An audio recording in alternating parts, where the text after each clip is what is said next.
तो स्वागत है मेरे एक नए वीडियो में। मेरा नाम है कुंदन राज तिवारी और आप लोग देख रहे हैं मेरा और आपका यूट्यूब चैनल तिवारी न्यूज़ 94 और भारत की आवाज़। तो मेरे साथ अभी यहाँ पे मौजूद है वीणा देवी, जो कि बिहार के वैशाली क्षेत्र के सांसद रह चुकी है और फिर से प्रत्याशी बनकर और एलजेपी की तरफ से खड़ी है। तो चलिए इनसे कुछ सवाल करते हैं। और यहाँ पे सभी पब्लिक देख सकते हैं, मेरे पीछे पब्लिक देख सकते हैं, पूरा यहाँ पे जमा है। और पब्लिक का क्या यहाँ पे ओपिनियन रहता है इनके लेकर, उनका हम अभी डिस्कस करेंगे। तो चलिए इनसे बात करते हैं। तो पहले ये बताइए मैम कि जो कि अभी एलजेपी की तरफ से आपको सीट मिला है, तो आप मतलब सभी ये वैशाली ज़िला के लिए आप क्या करना चाहते हैं, क्या ऐलान करना चाहते हैं आप? सबसे पहले तो आपको बहुत बहुत धन्यवाद। वैशाली लोकसभा है, वैशाली ज़िला में 2 लोकसभा है, तो एगो हाजीपुर है, एक वैशाली है। तो उसके लिए हम काम करेंगे और काम करते आ रहे हैं। नेता के लोग के एक बहाना है जो नेता नहीं आए। 5 साल तक नेता अपने क्षेत्र में कहीं न कहीं काम करते ही रहते हैं, घूमते हैं। सुख श्राद्ध में लोग बुलाए, शादी ब्याह में बुलाए, हनुमान आराधना में बुलाए, जो बुलाते हैं वहाँ जाना, आपने जनता के हर दुख सुख में काम करना। एक सांसद का 12 महीना का साल होता है, उसमें 6 से 7 महीना लोकसभा चलता है, जो बाकी बचा वो अपने जनता के बीच में मैं रखती हूँ। अच्छा, यहाँ पे कितने ही नौजवान अभी जो कि बेरोजगार है, तो इसके बारे में आप क्या कहना चाहेंगे? ऐसा है कि हमसे पहले भी बहुत सांसद बने, एक भी उद्योग नहीं लगाए। ये पहला सांसद है वैशाली के लोक जनशक्ति पार्टी रामविलास के।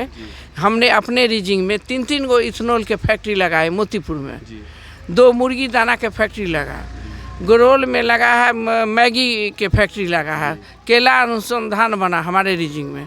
उसके बाद मोतीपुर में फूड पार्क योजना से उसका काम भी हो रहा है, जो बहुत बड़ा मॉल बनेगा, हमको लगता है 1000 करोड़ का वो बन रहा है। तो सारे में नौजवान जितने भी बेरोजगार थे, अब 3 इथेनॉल के फैक्ट्री है, गाड़ी सब तेल का निकलते रहता है, उसमें से अब बिक रहा है। तो उसमें सारे काम करने वाला नौजवान जिस ढंग के जो पढ़ा लिखा है, जिसका जो जानकारी है, वो तो मशीनियर चीज़ है। सब लड़का उसमें जो उस ढंग का पढ़ाई नहीं किया है वो नहीं कर सकता है, लेकिन आम का काम बहुत है वो फैक्ट्री में। तो बहुत सारे लड़का हमारे यहाँ के नौजवान उसमें रोजगार मिला।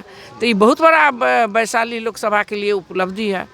हमारा लक्ष्य है काम करना। जिस पार्टी से हम आते हैं, आदरणीय नरेंद्र मोदी जी, हमारे आदरणीय चिराग पासवान जी, आदरणीय नीतीश कुमार जी, आदरणीय हमारे जीतन राम मांझी जी हैं, आदरणीय उपेंद्र कुशवाहा जी हैं।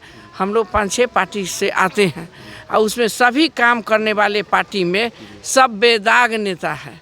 हमारे नेता पर कोई दाग नहीं है, वो पूरे देश जानता है। हम वैसे यशस्वी प्रधानमंत्री के लिए वोट मांगने आए हैं। विकास तो हमारे प्रधानमंत्री खुद किए हैं। जी, मनीष कश्यप ने ऐलान किया था कि हम 1 लाख अपने क्षेत्र में सरकारी नौकरी देंगे। तो आप क्या ऐलान कर सकते हैं, आप क्या रोज़गार देंगे युवकों को? क्योंकि पढ़े लिखे युवकों को रोज़गार अभी बहुत बड़ा मुद्दा है, तो इसके बारे में क्या कहना चाहेंगे? है कि आप फिर इस बार अभी तक मात्र 3 एथेनॉल फैक्ट्री हम अपने लोकसभा में लगवाए हैं। मुर्गी दाना आपको गिनवाए जो इतना कारखाना लगा हुआ है जिसमें नौजवान काम कर रहे हैं। अब बाकी आगे भी बहुत सारे योजना लाएंगे, बहुत सारे हम लोग फैक्ट्री लगवाएंगे। अपने क्षेत्र को जितना भी जनता है जो बेरोजगार है, जिस ढंग का पढ़ा लिखा है, वो तो सरकारी भी नौकरी करते हैं, टीचर भी बनते हैं, बहुत सारा जॉब का ऑफ़र है। तो बहुत सारा जॉब का ऑफ़र है, उसमें भी जो उस ढंग के पढ़ाई पढ़ के अपने आप को साबित करेंगे वैसा नौकरी पाएंगे। जो कारखाना में काम करना चाहेंगे वो करेंगे, फैक्ट्रियाँ में बहुत सारे हैं। और हमारे नेता के बारे में आप तमाम लोग जानते हैं, जो भाई नरेंद्र मोदी जी हैं, उनके नेतृत्व में पूरे देश चल रहा है। 60 साल राज किया सो और 10 बरस राज किया, दोनों में मिला ले। 60 बरस में क्या किया कोई, और जो 10 साल में मोदी जी कर दिए वो 60 बरस में नेता नहीं कर पाए। हमारे पार्टी में जिसके नेतृत्व में हम लोग चल रहे हैं, काम कर रहे हैं, ऐसे प्रधानमंत्री तो हमारे यहाँ तो 36 इंच के सीना वाला प्रधानमंत्री भाई नरेंद्र मोदी देश के हैं। लेकिन जहाँ विरोधी जो है उसके पार्टी में तो अभी प्रधानमंत्री का उम्मीदवार नहीं है। अगर जनता वोट करती है तो किसके लिए वोट करेगी, कौन प्रधानमंत्री बनेगा। इसलिए वोट भाई नरेंद्र मोदी जी के नाम से हमारे पार्टी के जितने भी हमारे अभी आपको नाम गिनवाए हैं जो हमारे गणमान्य नेता हैं उनके नाम पर आप विकास के नाम पर वोट है। जनता के कौन देखा, हम लोग जब अपने यहाँ कोरोना महामारी हुआ तो एक देश के भाई नरेंद्र मोदी हैं जो लोगों को फ्री में वैक्सीन लगवा के ज़िंदगी बचाने का काम किया। गरीब के घर में उस समय लोग रोजगार करने डर से नहीं जाता था, सारा दुनिया काम बंद कर दिया, ठप कर दिया। 2 साल तक काम भी नहीं हुआ, जैसे रोजगार बंद हो गया। लेकिन भाई नरेंद्र मोदी ने फ्री में अनाज देकर लोगों को कम से कम भूख से मरने नहीं दिया। आज भी 5 साल के लिए गारंटी कर दिया फ्री में अन्न देना कि एक भी जनता बेरोजगार नहीं रहे, भूखे नहीं रहे।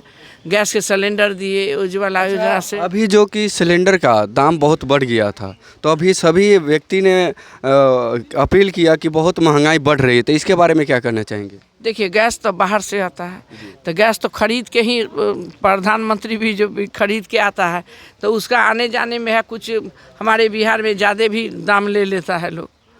तो ऐसा है जो गैस के है, बात है अनाज है, चावले है, पहले गेहूं कैसे था, अभी के रेट कैसे है, तो सब कुछ बढ़ा है। आप हमारे नेता काम कर रहे हैं इस पर। अच्छा, इंडिया अलायंस के लिए आप क्या कहना चाहेंगे? उनके लिए हम क्या कहेंगे, उनके यहाँ तो नेता नहीं है। देश में कौन प्रधानमंत्री बनेगा, कहाँ है? बाराती बिना दूल्हा के जाइएगा, आप पहले पहुँच जाइएगा, बाराती पहुँचवे नहीं करेगा तो भोजन देगा बेटी वाला कि भगा देगा? अच्छा, वैशाली क्षेत्र में क्या विकास हुआ है? क्या आपको देख पा रहे होंगे कि क्या क्या विकास हुआ है? आप क्या क्या विकास होना चाहिए, इसके बारे में आप क्या कहना चाहेंगे?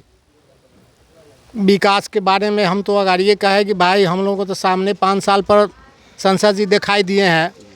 वैशाली पूरे संसद क्षेत्र की तो बात नहीं कहेंगे, लेकिन वैशाली प्रखंड की बात कहेंगे तो हम लोगों के सामने तो अभी कोई काम नहीं इनका है, ना हमारे समाज के अंदर है, ना हमारे पंचायत के अंदर है, ना हमारे प्रखंड के अंदर है।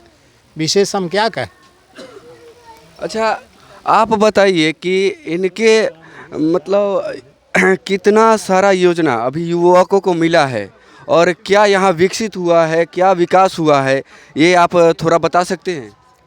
यहाँ विकास के नाम पे अगर बोले तो डायरेक्ट जो केंद्र से है, जैसे प्रधानमंत्री ग्राम सड़क योजना, उसमें कुछ काम हुआ है।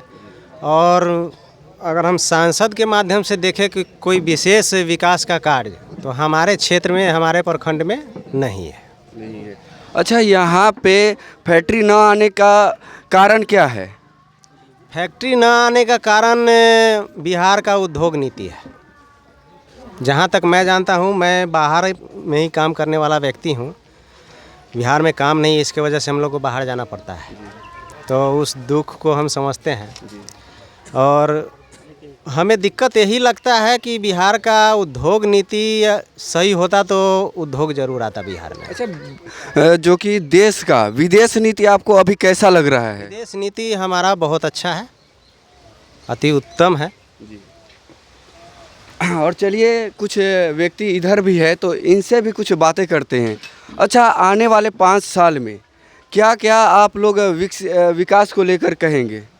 देखिए, आने वाले 5 साल की बात छोड़ दीजिए, जो पिछला 5 साल गुजरा है, आपको बता दूं कि वैशाली से हाजीपुर और पटना जाने में कई घंटे लग जाते थे। ये वैशाली से जो हाजीपुर पटना की जो रोड है, बिहार के सबसे ज़्यादा ट्रैफिक वाली रोड है। माननीय सांसद महोदय के द्वारा इस 4 लेन को जल्द से जल्द स्वीकृत करा दिया गया है, उसका काम भी शुरू हो गया है। ये सबसे बड़ा उपलब्धि माननीय सांसद जी के द्वारा हुआ है। दूसरा, एक रेल चलता था अपने यहाँ, वैशाली स्टेशन एक ही ट्रेन आती थी, अब दूसरा ट्रेन भी आने लगा है। अभी इन्होंने पत्र लिखा है, पत्र के माध्यम से कराया है कि एक ट्रेन सुबह, एक ट्रेन शाम आए। जो ट्रेन चल रही है रिशेड्यूल चल रही है, और इनके द्वारा कई योजना भी चल रही है, जैसे कई पुस्तकालय, कई रोड बन रही है, कई नाला का भी निर्माण हो रहा है। ऐसा नहीं है कि काम नहीं हुआ, काम कई हुआ है, जो बाकी काम है वो भी हो जाएंगे। अच्छा, आने वाले 5 साल में क्या विकास होगा, इसके लिए क्या स्ट्रेटेजी बनाया गया है, वो आप बता सकते हैं? नया स्ट्रेटजी बना है। पहले तो पिछला 5 साल में आधा 2.5 साल तो कोरोना के चक्कर में ही चला गया। जो बचा उसमें जैसे तैसे काम हुआ ही, बहुत सारा काम हुआ है। आने वाले साल में, आने वाले जो शेष काल होगा, मैडम का जीतने के बाद उसमें नए तरह से स्ट्रेटजी बनेगा। जैसे जनता के बीच में ही आके हम लोग यहीं आएंगे और यहीं हम लोग पूछेंगे कि अब बताइए कि क्या काम किया जाए। जो इन लोगों के बीच से कहा जाएगा वही काम को किया जाएगा। यहीं बैठ के फैसला होगा और यहीं काम किया जाएगा। तो आप लोगों ने देखा कि यहाँ पे वीणा देवी जो कि आई थी और सभी को सम्मानित करके और अपना वचन को बोली। तो आप यहाँ पे देख रहे हैं कि मेरे पीछे बहुत सारे व्यक्ति हैं जो अपना ओपिनियन देना चाहते हैं। तो चलिए सभी से ओपिनियन लेंगे और क्या आगे का कार्यकाल में क्या होगा इसके बारे में और भी चर्चा करेंगे। इधर आ जाओ। साल में आप क्या ऐलान करते हैं, क्या क्या होना चाहिए, क्या होगा, इसके क्या स्ट्रेटेजी लगाया गया है, तो उसके बारे में आप थोड़ा बताइए विस्तार पूर्वक। आने वाले 5 वर्षों में क्या होगा ये सरकार रोड मैप तय करती है जी। ये सांसद केंद्र सरकार के एक प्रतिनिधि के रूप में यहाँ हमारे पास है। एक एक प्रतिनिधि पूरे देश से चुन के जाते हैं और केंद्र की सरकार बनती है। और केंद्र की जो योजनाएं हैं उससे गरीब अमीर हिंदू मुस्लिम सारे वर्ग के लोग कोई भी किसी गांव में चले जाइए, या उनके किसान सम्मान निधि की योजना उनके घर में नहीं आ रहा हो, इज्जत घर उनके घर में नहीं आया हो, उज्ज्वला के तहत गैस सिलेंडर नहीं आया हो, सड़कें नहीं बन रही हो, आप हेलीकॉप्टर से सर्वे करवा लीजिए। पूरे देश में हाईवे बन रहा है, पुल पुलिया बन रहा है। देश की जो नीति है, पहले जो देश भारत विदेशों में जिस दृष्टि से देखा जाता था, आज भारत का नाम डंका बज रहा है पूरे विकास के रूप में, या पूरा मजबूत राष्ट्र के रूप में विकास हो रहा है। ये एक एक प्रतिनिधि जा कर के नरेंद्र मोदी के हाथ को जब मजबूत करते हैं, हमारी केंद्र की सरकार जब मजबूत रहती है और वहाँ से जो योजनाएं बनती है उसमें सभी वर्गों को, सभी को, गरीब अमीर सबको लेकर के योजना बनती है और उसका योजना का लाभ पूरे देश को मिलता है। अच्छा, बिहार को मजदूरों का भी शहर माना जाता है, ऐसा क्यों? स्वाभाविक है, यहाँ उद्योग धंधे नहीं हैं, आबादी हमारी ज़्यादा है, बालू के अलावा कुछ उस तरीके का व्यवस्था नहीं है, समुद्र तट से लगा हुआ नहीं है। स्वाभाविक है कि हमारे यहाँ के नौजवान बाहर रोजगार की तलाश में जाते हैं। मजदूरों का शहर नहीं कहा जाता है। बिहार एक बिहारी सब पे भारी वाली बात भी पूरे देश और दुनिया में ये चीज़ कहावत चरितार्थ है। अगर एक बिहारी एक दिन के लिए अगर किसी फैक्ट्री को बंद कर दे तो दुनिया की तमाम और देश की तमाम फैक्ट्री बंद करने का ये भी दुनिया के लोग रहते हैं। सबसे ज़्यादा IAS, इस पर भी आपको सवाल पूछना चाहिए कि देश में सबसे ज़्यादा IAS पैदा करने वाला स्टेट भी बिहार है। चाणक्य भी यहीं के थे, बुद्ध भी यहीं के थे। इस पे भी चर्चा होने की ज़रूरत है। किसी भी चीज़ की निगेटिविटी मत दिखाइए। आप भी बिहार के नौजवान हैं, बिहार में बाकी और भी जो चीज़ें हैं उसको भी दिखाने की ज़रूरत है। आप बहुत दूसरे प्रदेश में जा रहे हैं कि आज बिहार बहुत बदला है। 2005 के बाद जो बिहार में परिवर्तन आया है, आप हर घर में, अब हमें नहीं लगता है कि कोई भी बिहार का कोई सड़क हो जाए कहीं कच्ची सड़क बचा होगा। ज़बरदस्ती लोग जनप्रतिनिधि एक सड़क पर से दोबारा सड़क बना रहे हैं।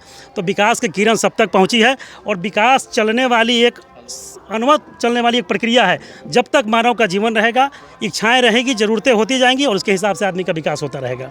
अच्छा, वैशाली गढ़ पे जो मतलब टूरिज़्म आते हैं तो वो वहाँ पे अभी हमने देखा था और मैंने अपने चैनल के माध्यम से दिखाया था कि वहाँ पे स्वच्छ का कोई भी दिखाई नहीं देता है, कहीं भी स्वच्छ दिखाई नहीं देता है।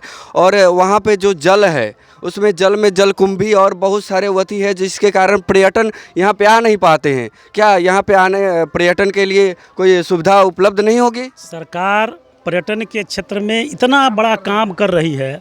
400 करोड़ रुपए का प्रोजेक्ट वहाँ हो रहा है। बुद्ध समन्वयक समिति संग्रहालय जो बन रहा है, बुद्ध का अस्थि कलश जो पटना यहाँ हम लोगों की वैशाली की धरोहर है। बुद्ध यहाँ के लोग हैं, विदेशों के लोग आकर के यहाँ की मिट्टी को नमन करते हैं, माथे में सटाते हैं और अपने आप को धन्य समझते हैं। जैसे हम लोग राम को मानने वाले हैं, अयोध्या जाते हैं। बुद्ध के मानने वाले जितने भी देश हैं, चाइना हो, कंबोडिया हो, वियतनाम हो, श्रीलंका हो, जापान हो, वहाँ का सबका मोनिस्टो बना हुआ है और वहाँ के लोग आते हैं, यहाँ के धरती को छू करके, यहाँ के धरती पे पैर रख करके धन्य हो जाते हैं। और उस बुद्ध की अस्थि कलश जिस दिन वैशाली में स्थापित हो जाएगी, इस तरीके से वैशाली का विकास होने लगेगा। और निश्चित रूप से सरकार हर तरह से पर्यटन के क्षेत्र में काम कर रही है। आप 10 साल पहले वैशाली गए होंगे और आज अब साल भर के बाद वैशाली जाके देखेंगे, वैशाली में बहुत ज़्यादा अंतर आपको दिखता होगा। धन्यवाद। में जल जमाव की जो समस्या है, जिससे पर्यटक को जो दिक्कत जो होती है, माननीय सांसद जी की उपस्थिति में और माननीय नरेंद्र मोदी जी की अध्यक्षता में और नीतीश कुमार जी की अध्यक्षता में सीवरेज लाइन का वहाँ शिलान्यास हुआ था। इसका काम हो गया है, पाइपलाइन लग गया है मणिकपुर नहर में, ताकि पानी का निकासी वहाँ से आसानी से हो सके। और दूसरा, आने वाले 5 साल में विकास की जो बात आप कर रहे हैं, माननीय सांसद यहाँ मौजूद हैं, आपको वैशाली में डिग्री कॉलेज मिलने जा रहा है। क्वेश्चन उठाए थे लोकसभा में आप देखे होंगे अगर मीडिया चलाते हैं तो मेरा क्वेश्चन उठा था कि एगो डिग्री कॉलेज चाहिए वैशाली में। बनेगा बनेगा, बहुत जल्द बनेगा।